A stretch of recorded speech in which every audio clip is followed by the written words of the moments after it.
previously, and I got all my gear together and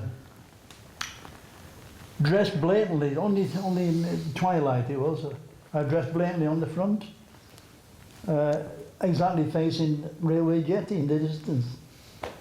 And whilst I was dressing, a certain, I'm not going to give his name, naval officer came up to me and said, I knew him very well indeed, said, no, diving tonight is a waste of time.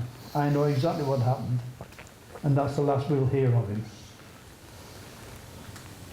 I was stupid, frankly, because what the hell could I do? That's a sole diver, prowling around the jetties and the depths of a port. At Portsmouth. I was stupid even to believe I could find him. And that was the last I got of that. Mm. Was it this Colonel, Admiral, what was he? This one, you won't mention his name. Lieutenant Commander. You knew him? Oh yeah. Yeah. I'd worked with him. So do you think he knew exactly what had gone on? Yeah. So he was part of it? Yeah. Yes.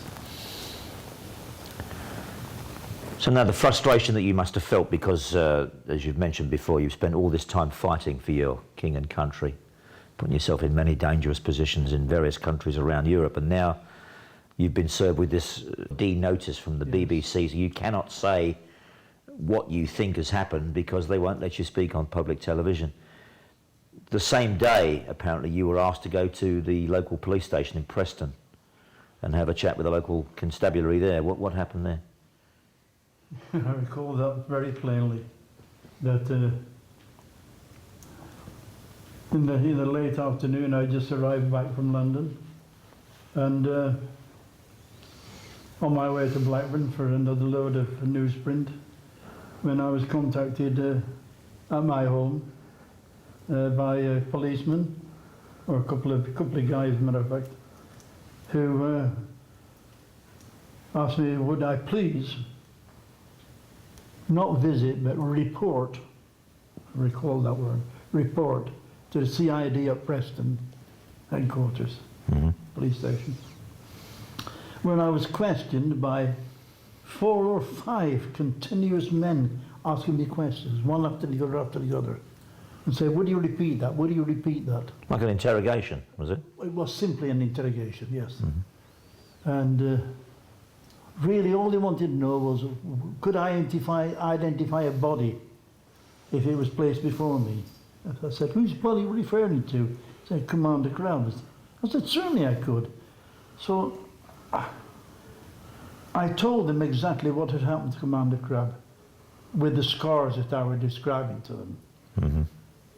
In Leghorn, all masters of ship were informed to put rolls of barbed wire hanging over the sides of the ship and past the keel to deter any frogman attacks.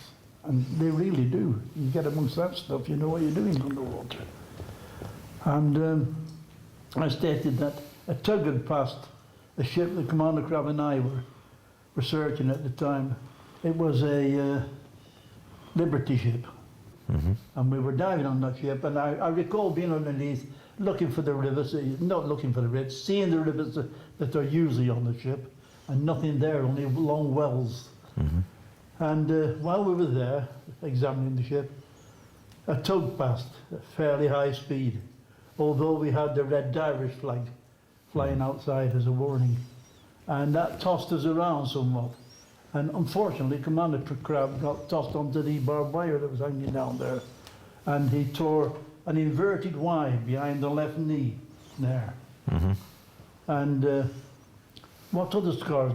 I said, when we came up, it was bleeding profusely, and when we came up, I dressed it, and I've seen it hundreds of times since. I said, also, there was another on the left thigh, a seawater boil that leaves about a shilling-sized scar. And well, how far from the knee was it? And I gave the best I could about 4 foolscap papers in Longhand. And eventually, this took about 4 hours I was there, and they let me go. And before they let me go, they said, there's a number of reporters outside. We want you to say nothing. I repeat, you say nothing. And although they greeted me fine, can you tell us anything? I said, no, I'm sorry. I'm under instructions to say nothing. So that was that. So there was no comment, basically, to Exactly, the no press. comment, yeah. Well, we're leaving Sydney now, but I must admit it's been an absolute experience and really quite a pleasant one to have met and to have got to know the man who I think is probably one of the most patriotic people I've ever met in my life. He's also very brave. Well, I call him brave, but he says that he's not brave at all. He says he's reckless. But whether you call it bravery or being reckless, he certainly has managed to cheat death on so many numerous occasions. It's incredible. But he's also a troubled man because he's so upset, even to this day, about the demise of his best friend, his buddy, and his boss, Commander Buster Crabb, who he still believes was murdered by somebody from the SBS on the command of someone from MI5 or MI6. And that was all to stop him from defecting to Russia. But I can't understand why you can use the word defecting, because Commander Buster Crabb, as he was known in the Second World War, came out of the Navy. He was demobbed, or bowler-hatted, as they call it, and he tried to find himself a job on the streets of the UK, and all he was offered was a man to be walking up and down the streets with an A board on him.